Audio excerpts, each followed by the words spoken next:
Witam bardzo serdecznie. Dzisiaj mamy wtorek, 6 dzień grudnia 2022 roku. Imieniny obchodzą Hello Dior i Leontyna. W Gdańsku 3 stopnie Celsjusza, przelotne opady, blok BTC 76, 61, 25, cena KNG 5,13 USDT, cena cash 339 KNG, to oznacza, że jeden cash jest warty prawie 8 tysięcy złotych, a to znowuż oznacza, że Kanga wyceniana jest na dziś na prawie 193 miliony złotych. To jest kwadrans z Kangą 127. Proszę napiszcie, jak nas widać, jak nas słychać, skąd nas oglądacie i bardzo, bardzo ważna rzecz, koniecznie subskrybujcie ten kanał, bo dzięki temu możemy docierać dalej. Czołem Łukasz. Cześć Sławku. Łukasz, co robi Arka w garderobie? Wiem, przymierza. Brawo, brawo, brawo, pytanie teologiczno-historyczne, 5 z plusem. W takim razie powiedz, co takiego dzieje się w świecie kryptowalut, jeżeli chodzi o analizę techniczną. No bo tutaj moim skromnym zdaniem analiza techniczna w tej chwili jest bardzo trudna. Mamy nerwowy rynek, dużo się dzieje takich wydarzeń fundamentalnych i takie analizowanie techniczne jest wyjątkowo trudne. Oczywiście możemy mówić o tym, że szczególnie na rynku Bitcoina mamy jakieś tutaj poziomy, pojawia się obrona na poziomie 17,5 czy coś koło tego $1000, no ale jeżeli uda się ją przebić, to możemy pójść na wyższe kierunki. Tutaj wskazywany jest nawet, że jeżeli przebijemy te 17,5, a potem w miarę mocno 18,200 bodajże, to będziemy mieli otwartą drogę na 20 i 21. Z drugiej strony mowa jest też o tym, że przecież jeszcze dołka nie było tutaj. Myślę, że jeszcze o tym porozmawiamy, ale tutaj mamy sytuację taką, że szykujemy się raczej na spadki, no i to przybicie 15,5, 16, 15,5 bardziej, to częściej się powtarza, $1000 może otworzyć wejście na spadki, takie głębsze, korektę da 14, niektórzy tutaj nawet mówią o 13 tysiącach. To samo z Ethereum, tutaj Ethereum się trzyma trochę lepiej, ale też wskazywane są takie poziomy rzędu 1250 czy 1300, ale generalnie jednoznacznej opinii nie ma. Myślę, że możemy sobie pospekulować, ale teraz to raczej czas nie na analizę techniczną, a bardziej na analizę fundamentalną, chociaż oczywiście wszystkich zainteresowanych odsyłam do artykułu, który jest na Daily Chain, analiza rynku aktualna, tam będziecie mieli szczegółowo wyjaśnione, no i ci, którzy orientują się w tych strzałeczkach, kreskach, falach Elliota i tym podobnych sprawach, to będą mieli tam bardzo dużo ciekawych informacji, także zachęcam, Daily Chain.io i tam będzie, czy już jest analiza z dzisiaj przygotowana przez naszych specjalistów. Łukasz Esz pyta, czyżby mała korekta na tokenie KNG lub czy to koniec wzrostów? Nie wiem, czy to jest korekta, nie wiem, czy to jest koniec wzrostów. Wiemy, że cały czas skupujemy. Tak. Polecam wszystkim niedowiarkom stronę trade.kanga.exchange /buyback i tam możecie w czasie rzeczywistym zobaczyć wszystkie zlecenia, jakie się pojawiają. Można zobaczyć, właśnie w tej chwili sprawdzam, ile żeśmy tokenów już skupili. Patrzę. 10 309 tokenów KNG zostało już skupione. Co więcej, możecie zobaczyć również dzisiejszą transakcję spalenia, ponieważ dzisiaj dosłownie 20 minut temu zostało wysłane niecały 1000 tokenów KNG na adres 00, więc to też możecie oglądać. Te informacje są jawne, my niczego nie ukrywamy, więc jakby działamy. Tak. I tutaj od razu pytanie od Bazma, czy spalanie tokena KNG będzie jednorazowe, czy systematyczne? No, spalamy codziennie. Zachęcam wszystkich do przejścia na przykład na Etherscan i tutaj na zakładce naszej buyback jest link do tej strony, gdzie można zobaczyć wszystkie transakcje spalenia, jakie zostały wykonane. W tej chwili tych transakcji jest 5. Ostatnia była zrobiona 17 minut temu i to było na 983,34 KNG. Zatwierdzona była, sprawdzam, w tej chwili to jest 90 bloków temu, więc już pewna. Okej, tutaj jeszcze komentarz, nie musimy go w sumie komentować, ale Przemek napisał, że to przecież zdrowa korekta. To wróćmy o Kandze, pewnie będziemy jeszcze rozmawiali nieraz w trakcie tej audycji. Pogadajmy chwilę o Bitcoinie. Mam tu takie zestawienie przygotowane przez Comparik. Powołując się na inny serwis, powiedział, że dzisiaj wydobycie jednego bitcoina, koszt wydobycia jednego bitcoina to jest $19 300, co oznacza, nie wiemy oczywiście, jak to zostało policzone, ale załóżmy, że ktoś o tym pomyślał, co oznacza, że tak naprawdę mamy taką sytuację, że jesteśmy globalnie nierentowni. My górnicy, ja nie jestem górnikiem, ale mówię w tej chwili w imieniu górników, czy to koniec? No bo przecież koszty energii generalnie wszędzie idą do góry, no a przecież na górnikach opiera się cała infrastruktura. Tak naprawdę nie wiadomo, czemu ceny energii idą do góry. Możemy sobie popatrzeć, porównać zestawienie, ile kosztowała benzyna, gdy baryłka ropy kosztowała tyle samo, co dzisiaj, ale powiedzmy to było 2 lata temu czy 3 lata temu i nie widzę powodu, dla którego miałaby być inna cena. Tutaj nie bardzo wiadomo, co się dzieje. Można się doszukiwać różnego rodzaju teorii spiskowych, tak, ale generalnie kopanie jest bardzo ciekawą sprawą. I teraz sobie powiem 2 przykłady, 2 państwa, bo od czego zależy kopanie? Koszt wydobycia bitcoina zależy praktycznie tylko i wyłącznie od ceny energii. No i od sprzętu, tak, który mamy. No tak, ale cena energii to jest ten koszt, który ponosimy, on jest kluczowy, tak? No i teraz, jeżeli cena energii będziemy liczyli 10 centów, nie wiem, jaką cenę policzono w tym zestawieniu. Są kraje, w których ta energia jest dostępna i teraz właśnie podam Ci 2 przykłady. Jeden to na przykład Paragwaj. Paragwaj, który ma olbrzymią elektrownię wodną, czyli uwaga, zieloni, proszę nic nie mówić, że to jest jakaś zanieczyszczenie i oni jako kraj zużywają z tej elektrowni tylko 30% energii. Drugie 30% udaje im się sprzedać do Brazylii. Reszta idzie w piach.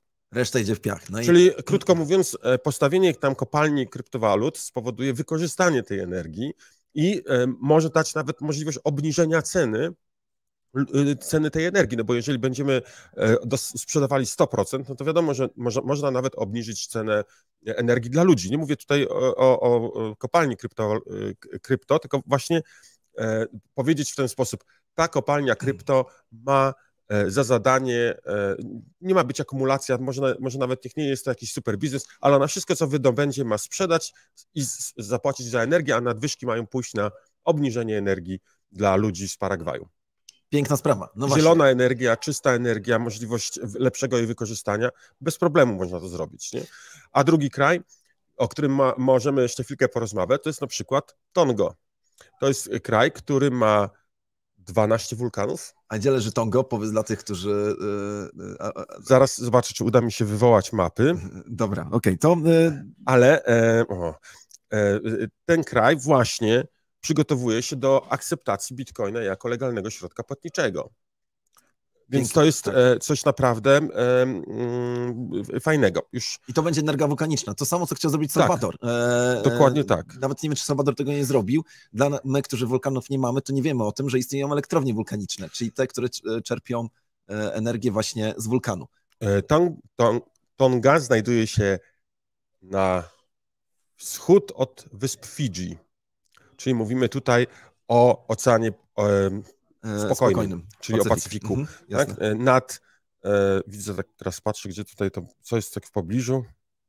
Nic tam nie ma. No i pięknie. I Bitcoin tam dociera, jest wspaniale. Tak. Ale jest jeszcze drugi ważny element, który wpływa na koszt wydobycia.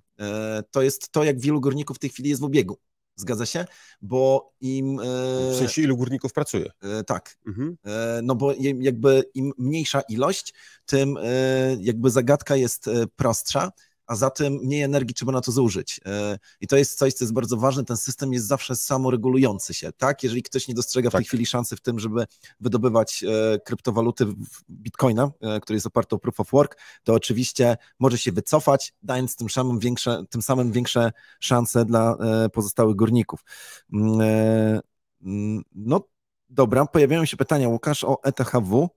Co z ETHW? Tutaj Rongar z Luto napisał, panowie, zgłaszam postulat włączenia stakingu na ETHW. Tutaj włączenia? Włączenia.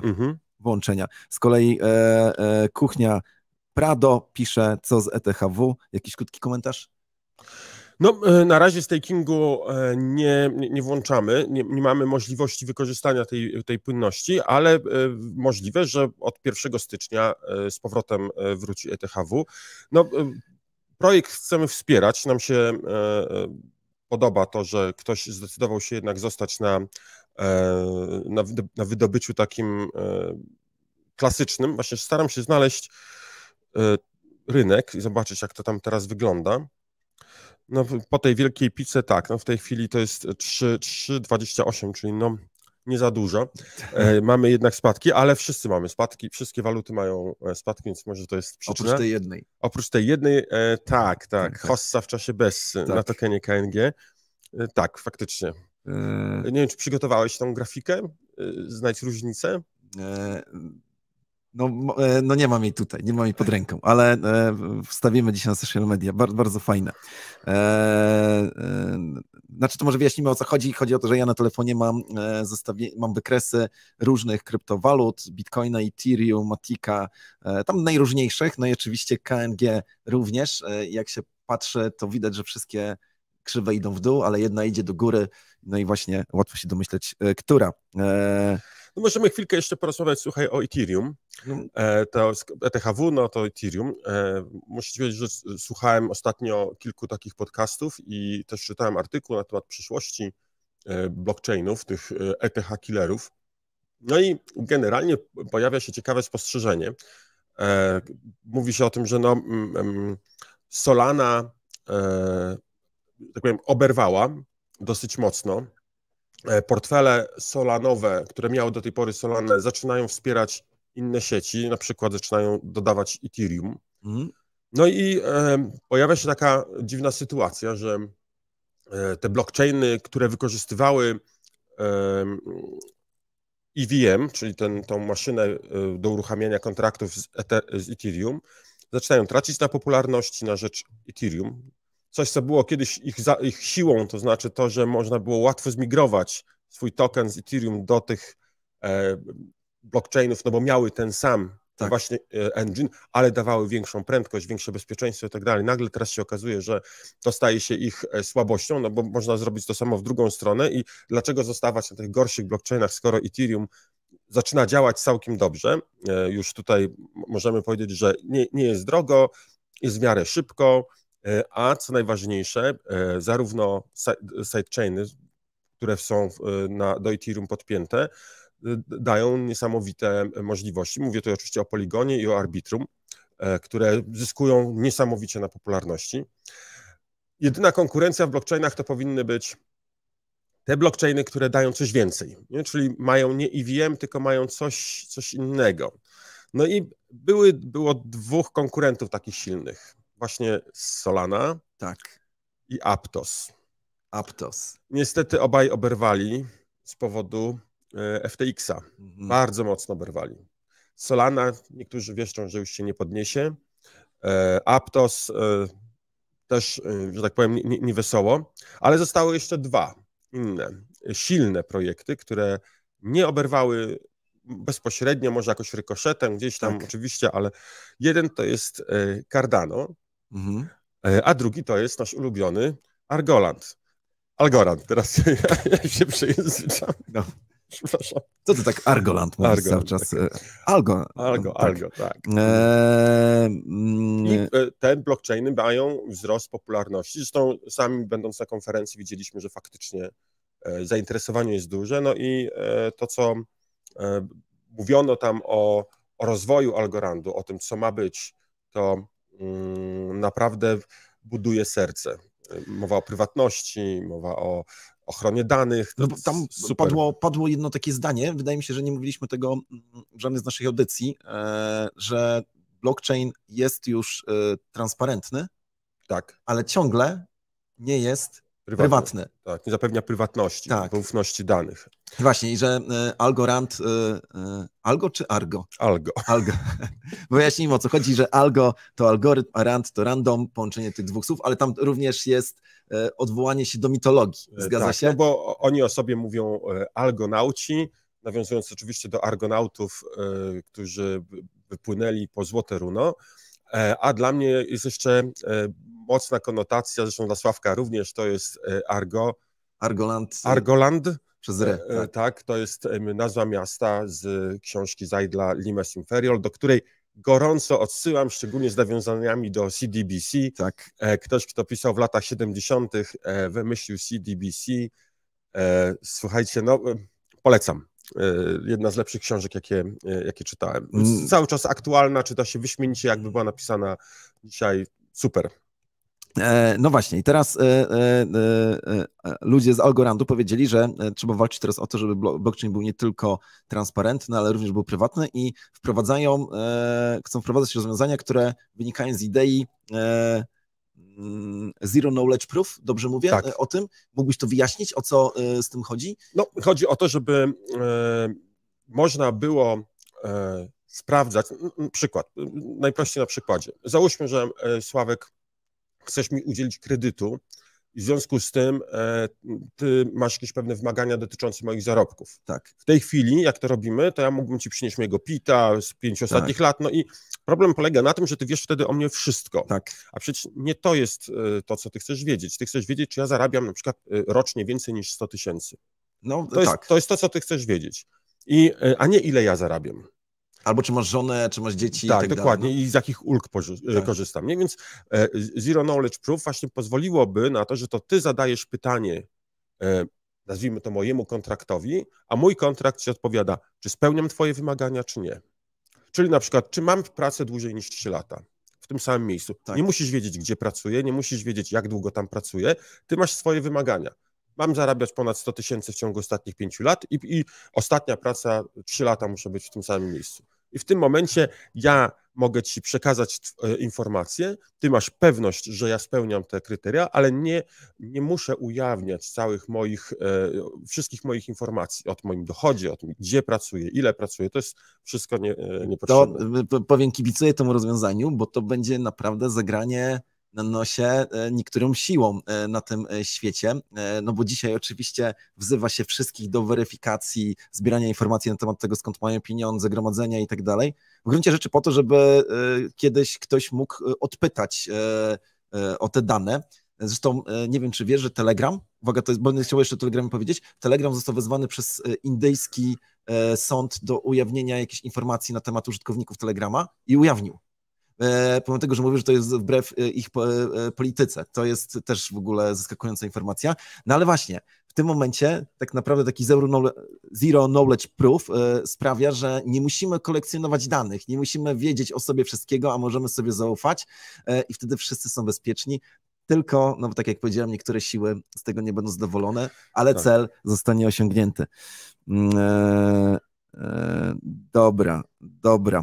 Pojawiają się pytania, czy będą jeszcze IO tokenu KNG, to było bardzo porządnie przeprowadzone, liczę, że będą następne.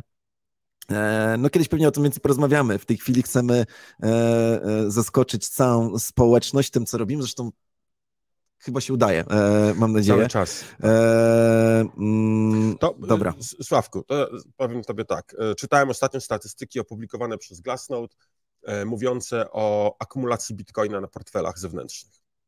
I w ogóle bardzo ciekawy podział. Ja myślałem, że mamy plankton i powiedzmy może jeszcze jakieś tam rekiny i wieloryby, a tu się okazało, że notacja jest już ustalona, jest 7 poziomów wielkości portfela. Tak. Nie do końca się zgadzam z nazwami, ale mogę tutaj powiedzieć, mamy shrimpsy, czyli krewetki. Myślę, że dla nas to lepiej powiedzieć plankton. Tak. Mamy kraby, plankton ma poniżej 1 bitcoina. Kraby mają między 1 a 10, tak. Ośmiornica ma między 10 a 50, ryba między 50 a 100, delfin między 100 a 500, rekin między 500 a 1000, a wieloryb powyżej 1000. Przynajmniej taką listę zobaczyłem. No ale skupmy się na 2 pierwszych, bo to jest bardzo ciekawe. Otóż okazało się, że czy tych pierwszych mniejszych, czy tych dużych? 2 pierwszych mniejszych, tych najmniejszych krewetki i kraby. Bo to pokazuje na adopcję, pokazuje na to, że coś się dzieje i okazuje się, że przede wszystkim mamy rekordową liczbę portfeli w ogóle, a już w ogóle wśród planktonu. To jest, zbliżamy się do 1 miliona. 1 milion tokenów, kont, które mają 1 lub mniej bitcoina. Co ciekawe, jak zmienił się stan posiadania tych portfeli sumaryczny od czasu upadku FTX, czyli powiedzmy od miesiąca. Tak. No przyrosło. Przyrosło, słuchaj, przyrosło o 100 tysięcy bitcoinów na kontach planktonowych i 200 tysięcy bitcoinów na kontach tych krabów, od 1 do 10 bitcoinów. Także bardzo, bardzo duże przyrosty i to jest generalnie rekord. Mamy ATH. No tak, i gdyby nie sytuacja z FTX-em, to byśmy nawet mogli powiedzieć, że to jest pewnie jakiś taki blockchainowy wskaźnik mówiący o tym, że zbliża się moment wzrostów. Natomiast tutaj to chyba wskazuje na to, że spadło zaufanie do giełd, że nawet mali gracze, którym wygodniej było trzymać środki na portfelach giełdowych, decydują się na wypłaty, uciekać tak. No nie? Z giełd. Co ciekawe, tam jeszcze była jedna statystyka fajna napisana, że jeżeli ktoś kupił bitcoina i nawet go sprzedawał, kupował, sprzedawał, to jest 60% szansy na to, że przestanie sprzedawać, że stanie się hodlerem. O. To jest bardzo ciekawy wskaźnik. Ciekawe, w jaki sposób to zostało policzone. Nie przeczytałem tego, inaczej nie było to napisane, ale dobre pytanie, poszukam. No dobra, to chciałem z tobą jeszcze pogadać o tym, co planuje właśnie Telegram. Telegram, który wykorzystując tą narrację, która w tej chwili jest w okolicach, znaczy związana z FTX-em, mówi, że będzie zmierzał do tego, żeby powołać swoją zdecentralizowaną giełdę krypto. Tak, no tych giełd zdecentralizowanych ostatnio dużo powstaje i no zobaczymy, czy to się uda. No, Telegram ma tą przewagę, że ma bardzo dużą społeczność i ten główny pierwiastek na Telegramie to jest chyba, nie sprawdzałem tego, ale tak myślę, tak mi intuicja podpowiada, to jest właśnie pierwiastek kryptowalutowy. To są ludzie ze świata krypto, siedzą na Telegramie. No Telegram nie tylko, nie jest, no oczywiście. Nie tylko, ale tak, to prawda, że dużo osób jest. No a generalnie też antysystemowi. Natomiast mówię ci o tym dlatego, że dostrzegam coś ciekawego w tym, bo z wypowiedzi ludzi, którzy prowadzą Telegrama i teraz chcą właśnie działać w kontekście tej zdecentralizowanej giełdy, wynika to, że to jest ich odpowiedź na to, co się stało z FTX-em, że należy tutaj pomóc kryptowalutowcom i zdecentralizowane giełdy są rozwiązaniem. I moja refleksja jest taka, że po pierwsze zgadzam się z tym, że zdecentralizowane giełdy ostatecznie to jest odpowiedź na te wszystkie wyzwania, ale że świat kryptowalut nie potrzebuje zewnętrznych regulatorów, żeby sam się regulował. On sam w stanie jest znaleźć rozwiązania, które ostatecznie okażą się optymalne. Ja myślę, że tak naprawdę to każdy rynek, każdy dział, poza może naprawdę nielicznymi wyjątkami, nie wymaga jakichś dużych regulacji, a powinien się sam regulować. Prosty przykład, coś co mi się bardzo podoba w Stanach Zjednoczonych, jeśli chodzi o maturę. Tak? W Stanach nie ma państwowej matury.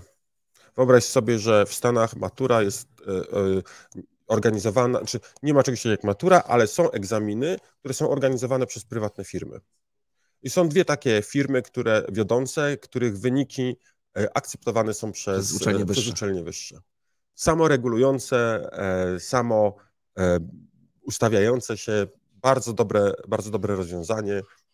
No, mi się to podoba. Ja lubię takie rozwiązania. Oczywiście może się okazać, że tam gdzieś w głębi coś jest nie tak, ale generalnie, jeżeli byśmy mieli nieregulowany rynek, ja wierzę, że on się koniec końców sam poukłada i to w taki sposób optymalny, dobry dla wszystkich, pod warunkiem, że nie będzie ingerencji państwa. Zewnętrznych regulatorów.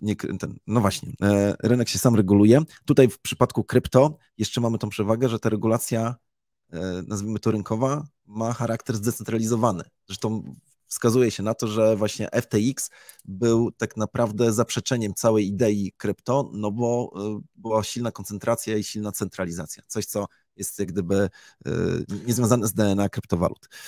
No dobra. Co dalej, Łukasz? Właśnie, poczekaj, no bo przecież mieliśmy dość taki tajemniczy temat naszego kwadransa. Kolejne morderstwa na rynku krypto. Nie wiem, czy wiesz, wiem, że wiesz o Wieczysławie Taranie, czyli tym rosyjskim miliarderze, który był założycielem i chyba ciągle liderem Libertexu, czyli platformy kryptowalutowej dość popularnej. Mieszkał w okolicach Monako, No i w ubiegłym tygodniu jego helikopter rozbił się w bardzo dobrych okolicznościach przyrody, nie wieło wiatr, było słońce i tak dalej. Podejrzenia były wobec niego, wobec właśnie tego Tarana, że współpracował z rosyjskimi służbami. No i teraz pewnie by się o tym nie mówiło, ale nawet mainstreamowe media piszą o tym, że to była trzecia śmierć kryptowalutowca. Dostrzegają jakieś powiązania. Zginął założyciel czy tam współtwórca MakerDAO. MakerDAO, no wszyscy, czy prawie wszyscy wiemy, co to jest, Nikolaj Muszegin, nie wiem, czy dobrze wymieniłem, i również zginął człowiek, który nazywa się Tatian Kulander, rozpoznawalny również w świecie kryptowalut. I teraz Kulander umarł we śnie, a ten od MakerDAO utopił się. Uwaga, chwilę przed śmiercią wrzucił tweeta, że ścigają go służby amerykańskie i izraelskie, że ściga go Mossad i CIA. Natomiast widziałem tego tweeta i faktycznie rozpoznaję, że tam być może był pod wpływem różnych substancji, a może miał po prostu już jakąś paranoję. Natomiast jakby nie patrzeć, rynek kryptowalut czasami śmiercią stoi. Wiem, że teraz dziwnie zabrzmi, ale jakbyś to skomentował. No, bo po pierwsze musimy powiedzieć, że żaden z nas nie chce się zabić. Tak, nie planujemy samobójstwa, więc to tak, żeby nie było łatwo. No ale to może wskazywać faktycznie na jakieś zorganizowane działania. Pytanie, co ich wszystkich łączyło, co oprócz kryptowalut, bo o ile mogę sobie wyobrazić, że na przykład ten od Libertexu współpracował z wywiadem rosyjskim i pomagał Rosji zdobywać nie kryptowaluty, tylko dolary, bo Rosja po prostu sprzedawała przy pomocy tej giełdy bitcoiny i w ten sposób zyskiwała pieniądze na wojnę, ale nie wiem, czy to w ogóle ma sens, tego typu myślenie, czy taka giełda byłaby przydatna do działań. Ale z tymi dwoma pozostałymi to nie wiem, jak ich połączyć. Na pewno możemy powiedzieć, że świat nie zawsze jest taki prosty, jak się nam wydaje. Teorie spiskowe mogą być budowane. Z drugiej strony może się okazać, że to po prostu przypadek. Tak, to trzeba jasno też powiedzieć, mógł być to przypadek. Spodziewam się, że w tym samym czasie pewnie 3 ważnych urzędników bankowych też miało jakieś dziwne śmierci, tylko nikt o tym nie pisze, chociaż no, kryptowalutowców jest mniej. Sam Bankman i jego była narzeczona Caroline. Czy gdyby któryś z nich utopiło się nagle, co sobie o tym pomyślał? No, pomyślałbym, że to było morderstwo, że ktoś się zdenerwował tym, że media nazywają sama biednym człowiekiem, a on był po prostu przedsiębiorcą, któremu coś tam nie wyszło. Strasznie mi się to nie podoba. Sławku, jak tam konkurs? Mamy wyniki? No oczywiście, że mamy wyniki, już spoglądam tutaj. Ktoś się pytał, z której godziny bierzemy notowanie, bierzemy z godziny 9. Punkt 9, sprawdzamy polskiego jaka była... czasu. Tak, polskiego czasu. Tak, pół godziny przed kwadransem z Kangą. Sprawdzamy, jaka była cena Bitcoina w USDT. No i dzisiaj, po pierwsze, nagroda wynosi 37,7 Kang. To już zaczyna być konkretny pieniądz. Tak, to już zaczyna być... Ja chyba zaraz sam napiszę swoją propozycję w komentarzu. No i zwycięzcą okazuje się Kasior 512. Kasior 512, proszę zgłoś się do najbliższej kolektury, żeby odebrać tę nagrodę. No i tak właśnie wyglądają wyniki naszego konkursu. Tak, przypominam, głosujemy, czy bierzemy udział w konkursie, pisząc w komentarzu dzisiaj i jutro hashtag kwadrans z Kangą i numer odcinka, czyli to będzie 126 tym razem, i potem podajemy cenę w postaci 5 cyfr. Nie dajemy żadnych kropek, przecinków i tak dalej, po prostu 5 cyfr i to jest, nasz automat rozpozna wtedy tak podaną cenę i będziemy mogli, no będzie ktoś mógł wziąć udział. Ten, kto będzie najbliżej, ten wygrywa. Tutaj Fleet, chyba się pomyliłeś o 1,0, bo mam wrażenie, że cena 172 666 $, raczej jest mało prawdopodobna. Ale niemożliwe. Rynek kryptowalut nas zaskakiwał. Może coś wiesz, o czym my nie wiemy. No słuchaj, ja na przykład wiem, ostatnio dużo sobie czytam takiej analizy fundamentalnej dotyczącej Bitcoina i tego, co się może wydarzyć z ceną, i naprawdę naliczyłem kilkanaście takich byczych wydarzeń, które mogą się wydarzyć w przyszłym roku. A wyjaśnij mi, skąd się bierze to powiedzenie byczy i niedźwiedzi? No, bo to jest tak? bardzo, bardzo ciekawe. Są dwie teorie. Jedna teoria mówi o tym, że byk atakuje z dołu do góry, a niedźwiedź atakuje z góry na dół, czyli wstaje i macha łapami z góry w dół. To jest jedna teoria, a druga mówi o tym, że na rynku był skór niedźwiedzich, było dużo pośredników, czy byli pośrednicy i oni sprzedawali te skóry, zanim zostały jeszcze, tak powiem, niedźwiedzie zabite. No i oni grali na to, że sprzedadzą teraz drożej, bo później będzie tańsza skóra będzie, więc zarobią, czyli po prostu grają na to, że rynek będzie spadał, czyli niedźwiedzi.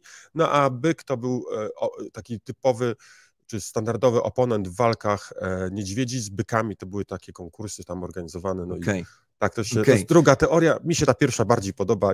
Dla tych, co nie mogą właśnie zapamiętać, bo często używamy tych określeń, niedźwiedzi i bycze. No to powiedz, jakie są wskaźniki w takim razie bycze?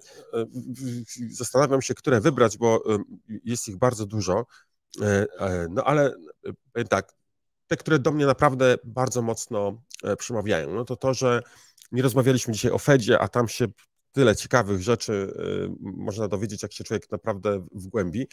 Ale Fed, no w końcu spodziewamy się, że w przyszłym roku te stopy procentowe przestaną być tak intensywnie podnoszone, a może nawet przestaną być podnoszone w ogóle. To będzie niesamowity sygnał dla gospodarki, czy dla funduszy inwestycyjnych i na pewno popchnie to indeksy giełdowe do góry, jak również sporo pieniędzy wpłynie w rynek krypto. Mamy na przykład że małe kraje zaczynają akceptować bitcoina coraz więcej i to już przestają być takie małe, zaczynają być coraz bardziej istotne. No regulacje na przykład. Spodziewamy się, że w przyszłym roku dowiemy się w końcu, jakie są regulacje i abstrahując od tego, czy regulacje są dobre, czy złe, na pewno regulacje spowodują, że fundusze inwestycyjne, te instytucjonalne, duże portfele, będą mogły zacząć inwestować w krypto. Dwa, nie takie, może oczywiste, jak już się przypomni, ale to zapominamy często. Spodziewamy się w końcu wyroku Ripple kontra SEC. I to będzie, słuchajcie, albo to będzie killer, który spowoduje, że Bitcoin będzie kosztował $5000, albo to będzie killer w drugą stronę. Co ciekawe, w fundację Ripple'a zaczynają inwestować duże fundusze inwestycyjne, co może świadczyć o tym, że jednak przewaga jest po stronie Ripple'a i uda się wygrać Ripple'owi sprawę. Tu chodzi o to, że SEC uznał, że to jest papier wartościowy, a w związku z tym sprzedawanie go bez regulacji, bez rejestracji w SEC-u jest nielegalne i to jest złamanie prawa. Jeżeli Ripple uda się obronić tezę, że nie jest papierem wartościowym, no to rynek krypto może odetchnąć, bo to będzie precedensowa sprawa i ciężko będzie już pokazać, że jakakolwiek kryptowaluta, chyba że naprawdę bardzo bezpośrednio zdefiniowana jako papier wartościowy, że jest papierem wartościowym. I słuchaj, i drugi, który mi się bardzo podoba, no to jest, spodziewamy się w przyszłym roku, że Hongkong wprowadzi prawo, które umożliwi ludziom handel kryptowalutami, bo ten handel został tam zdelegalizowany. Mówię o inwestorach indywidualnych. No i teraz, a Chińczycy chcą bardzo, bardzo inwestować w krypto. No i jeżeli w Hongkong się otworzy, a pamiętajmy, że Hongkong to w tej chwili należy do Chin, no to może się okazać, że to będzie niesamowita brama dla Chińczyków do kupowania krypto i tradingu krypto. To jest jeden, a drugi, tego samego spodziewamy się, że w Arabii Saudyjskiej. W Arabii Saudyjskiej pojawią się dobre regulacje, to jest, wnosimy to, no bo w Emiratach są dobre regulacje, ale Arabia Saudyjska cały czas była taka nie do końca przekonana. Przypomnijmy, to jest państwo islamistyczne. Ważne jest to, że muzułmańskie, że uznanie przez Arabię Saudyjską handlu krypto jako dobrego, to oznacza, że znikną te podejrzenia, które mówiły, że to nie jest koszerne, że tak powiem, ze względów religijnych, że nie wolno kupować, ale widać, że tam się ten nastrój zmienia, no i to, słuchaj, będzie znaczyło, że olbrzymie fundusze będą w stanie napłynąć do świata krypto. To tak. To ważne. Znaczy ważne te wskaźniki, czy te momenty, na które będziemy spoglądać w przyszłym roku, na pewno bardzo będziemy się temu przyglądać. Chciałbym, żebyśmy jeszcze o 2 rzeczach pogadali. Wiem, że mamy mało czasu, żeby przekroczyliśmy, ale uważam, że trzeba o nich powiedzieć. Jeden ze świata finansów, o którym myślę, że większość z nas nie zdaje sobie sprawy. Wiesz o tym bardzo dobrze, i ty, i ja, że dzisiaj banki mają poważny problem, te banki, które udzielały kredytów frankowych. Jak się wszystko wskazuje na to, że banki przegrywają i będą dalej przegrywały postępowania cywilne i będą musiały wypłacać, w zależności od tego, jak umowa była sformułowana, będą musiały wypłacać nie odszkodowania, tylko wyrównywać to, co pobrały za dużo. Gdzieś tam pojawiły się nawet takie głosy, że tak długo, na przykład w Polsce to wszystko trwało, żeby banki mogły się do tego przygotować i to się w tej chwili dzieje. Ale to nie jest jedyny problem, który być może banki zaraz będą miały. Mówisz oczywiście o WIBOR-ze. WIBOR-ze, tak. WIBOR, który jest ciekawym wskaźnikiem i jest stosowany w wielu umowach kredytowych. Chodzi o to, złotówkowych, tak. Chodzi o to, żeby ustalać oprocentowanie zmienne według jakiegoś wskaźnika, który nie jest zależny od banku. Taka jest idea. Żeby nie było tak, że bank może sam sobie zmieniać tą stopę procentową jak chce. Tu wprowadzono zasadę, że jest WIBOR, wskaźnik ustalany przez zewnętrzną firmę, firma Benchmark, która ustala stawkę procentową na podstawie zawieranych transakcji międzybankowych. No właśnie, bo banki, nie każdy to wie, banki pożyczają sobie środki i te środki są pożyczane oczywiście na jakimś oprocentowaniu i ta firma, o której teraz powiedziałeś, ona kolekcjonuje informacje o wszystkich transakcjach i w ten sposób wylicza, ile ten WIBOR faktycznie wynosi. Uwaga, bardzo podobne rozwiązanie stosuje NBP, jeżeli chodzi o ustalanie kursu waluty. NBP, zgodnie z moją wiedzą, codziennie odpytuje banki, za ile one kupują i sprzedają poszczególne waluty i na tej podstawie wyciąga jakąś średnią. No ale wracamy do tego WIBOR-u, no bo wiem, że znasz ten temat dość dobrze. Na czym polega pewne oszustwo, które być może banki stosowały tutaj? Tak, ja tylko nadmienię, skąd temat powrócił, bo temat pojawił się rok temu mniej więcej. Tak. Natomiast temat powrócił, ponieważ już druga sprawa spowodowała, w sądzie złożona została, gdzie sąd na razie w celach takich tych bezpieczeństwa procesowego. Tak, zabronił bankowi naliczania odsetek od WIBOR-a, czyli została tylko i wyłącznie marża, którą bank miał. I to jest dosyć istotna różnica, bo tam z tego co pamiętam, to rata kredytu z 7 tysięcy czy z 8 spadła komuś do 1000 zł. Z tym, że pierwsza sprawa to była sprawa, w której oskarżono czy postawiono zarzuty bankowi, że nie dopełnił obowiązku informacyjnego, czyli nie przekazał pełnych informacji, czym ten WIBOR jest. To jest pierwsza sprawa, no, ale pojawiła się druga, która jest o wiele bardziej fundamentalna. Tam po prostu prawnicy powiedzieli, WIBOR jest nielegalny. Tak. WIBOR jest nielegalny, ponieważ nie spełnia swoich założeń. Tego, bo tutaj założenia są nie wymyślone przez Polskę, ale też narzucone przez Unię Europejską, przez Europejski Bank Centralny i tam jest napisane, jak ten wskaźnik może być robiony. On musi być niezależny i tak dalej. Rynkowy, tak.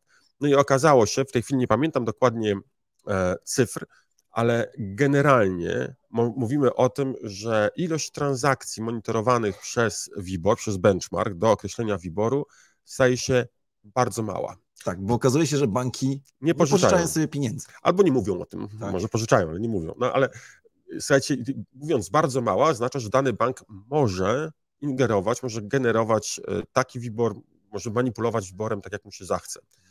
I teraz, żeby poznać skalę, to w pewnym okresie, chyba między 2016 a 2018 rokiem, ale proszę mnie tutaj nie łapać za język, aż 98% dni było beztransakcyjnych.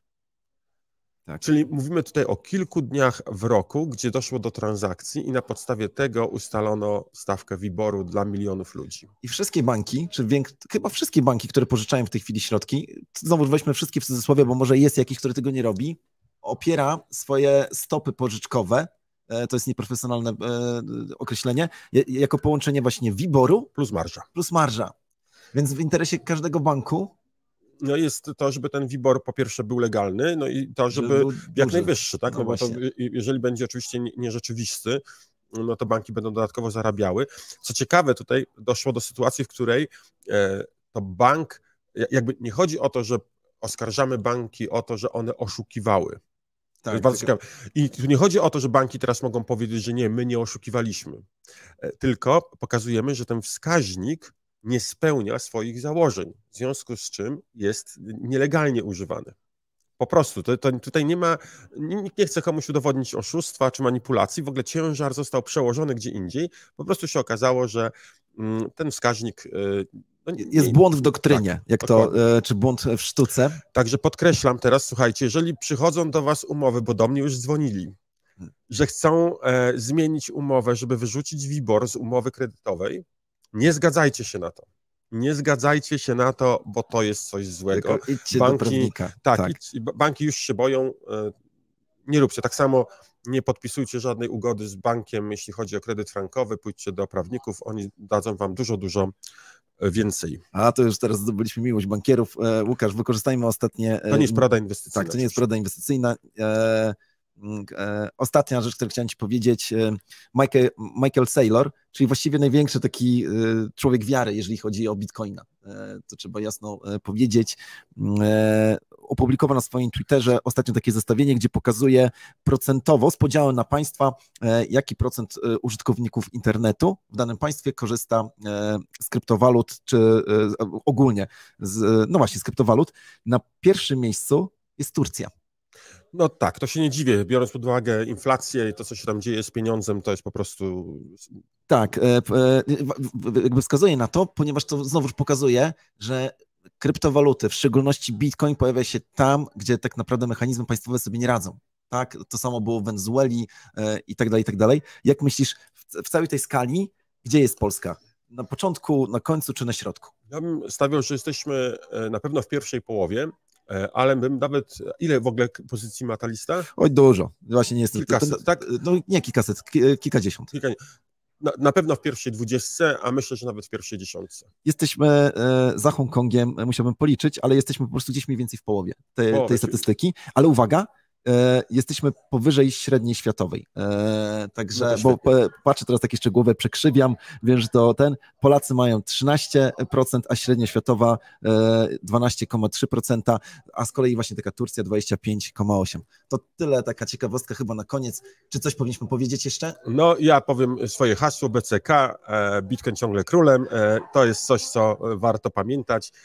No i w takim razie do zobaczenia, a jeszcze mówimy drugie. Kanga na fali, w skrócie KNF, dokładnie, czyli te dwa hasła, okrzyki wojenne, niech wybrzmią w tej chwili też z waszych ust, drodzy przyjaciele.